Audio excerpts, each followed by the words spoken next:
Assalamualaikum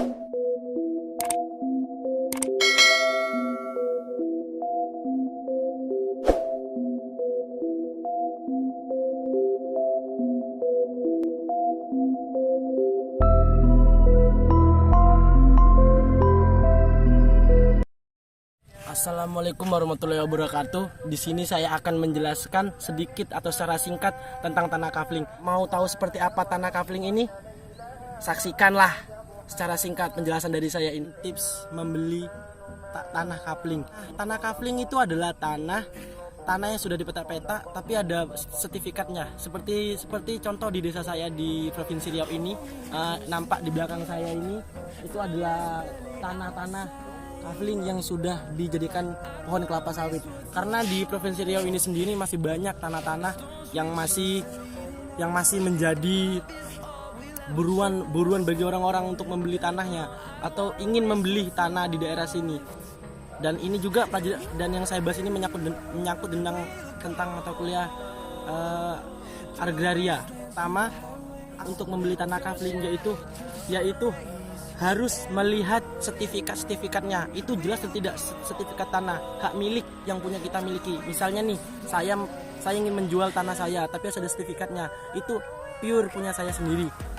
Sertifikat tersebut itu untuk mengetahui atau untuk melihat kelegalan sertifikat tanah yang kita punyai atau sebelum membeli tanah kafling yang ingin kita punyai. Kedua, itu kita harus melihat atau mengecek tanah kafling ukurannya berapa kali berapa tanah yang kita akan beli tanah tersebut. Kebanyakan orang kan masih melihat dari segi ini udah besar, ini udah besar. Tapi kita harus mengeceknya terlebih dahulu untuk memastikan apakah itu benar-benar milik dia atau tidak. Untuk melihat seberapa luas sih tanah yang akan kita beli, mengetahui asal muasal tanah tersebut ya.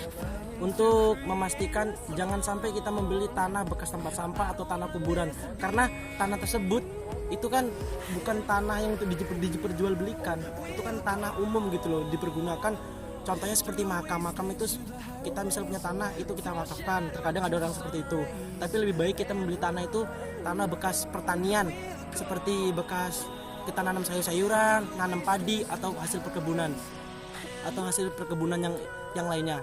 Baik, yang keempat itu kita harus mengecek akses jalan untuk melihat tanah kafling tersebut. Mengapa? Karena kita juga nggak mau terlalu jauh, terlalu jelek. Kebanyakan orang kan berpikir jalannya bagus, tempatnya enak, strategis. Bahkan yang tempat strategis tersebut itu yang bikin makin mahal harga suatu kafling. Maka dari itu kita harus pandai-pandai memilih atau melihat kondisi jalan, kontur tanah itu subur atau tidak, untuk mengecek lahan tersebut bagus atau tidak, atau ini bagusnya dipergunakan untuk tanaman seperti apakah, jenis apakah, itu harus kita pelajari juga.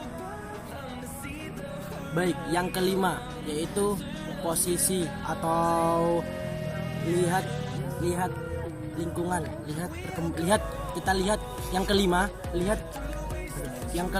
lihat perkembangan lingkungan. Mengapa harus kita mengetahui mengapa hal ini kita masukkan untuk tipsnya? Karena hal ini itu sangat penting untuk seberapa cepat lakunya tanah-tanah daerah tanah yang kita akan beli. Karena hal itu memicu kita memberi informasi bagaimana tanah tersebut bagus atau tidak. Kebanyakan orang yang menjual kafling itu tanah yang kurang bagus atau hasilnya kurang bagus, atau bahkan ada yang membutuhkan uang cepat, kita jual cepat. Itu kemungkinan tanahnya ada yang bagus, ada yang tidak.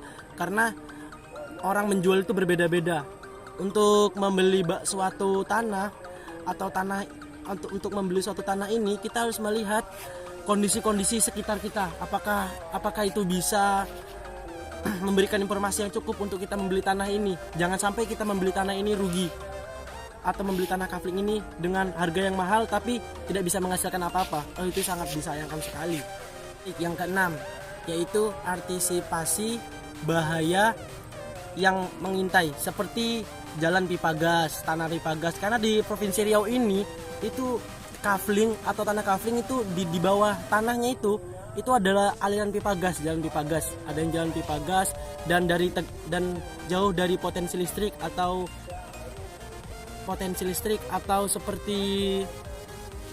seperti halnya dari jalur kereta api, dari tepi sungai, dan itu sangat beresiko bagi penghasilan kita ke depan. Yang ketujuh, ini sangat penting, yaitu kita harus menyesuaikan anggaran dana kita untuk membeli tanah kafling. Mengapa? Karena kita tidak mau mengutang kepada orang lain, yaitu melihat sesuai anggaran dengan kemampuan keuangan kita. Jadi kita harus mengecek keuangan kita juga untuk sebelum kita membeli tanah kafling. Jangan sampai uang kita tuh kurang untuk membeli tanah kafling tersebut, karena ini menyebabkan kita mengalami hutang atau mengalami cicilan, dan kita tidak bisa menikmati hasil dari perkebunan kita seperlunya semuanya. Jadi alangkah baiknya kita menabung terlebih dahulu untuk membeli tanah kafling atau perkebunan kelapa sawit yang kita inginkan. Tips yang ke-8 ini bisa banyak orang yang mengalami, bahkan orang tua saya sendiri juga mengalami, yaitu membeli tanah kafling ini dengan patungan bersama teman-temannya. Contohnya kita membeli tanah kafling, mungkin di dalam tanah kafling itu kita membeli bersama teman-teman kita, bisa berjumlah 5 orang, 10 orang, bebas. Yang penting kita tidak menimbulkan hutang kan untuk membeli tanah kafling. Karena tanah kafling ini adalah aset yang berharga bagi daerah atau bagi daerah tertentu, karena tidak akan ada habisnya. Kita mau kita olah seperti apapun, ya tidak akan habis, akan seperti itu aja. Mau kita membangun rumah atau mau bangun seperti apa, bangun perkebunan, mau bangun membangun yang lain hal yang kita inginkan, itu lebih baik kita itu sistemnya kita patungan aja bersama teman-teman kita. Itu bisa 5 orang, bahkan ada yang patungan tuh bisa sampai 20 orang demi untuk membeli tanah yang luasnya itu sekitar berapa ribu hektar.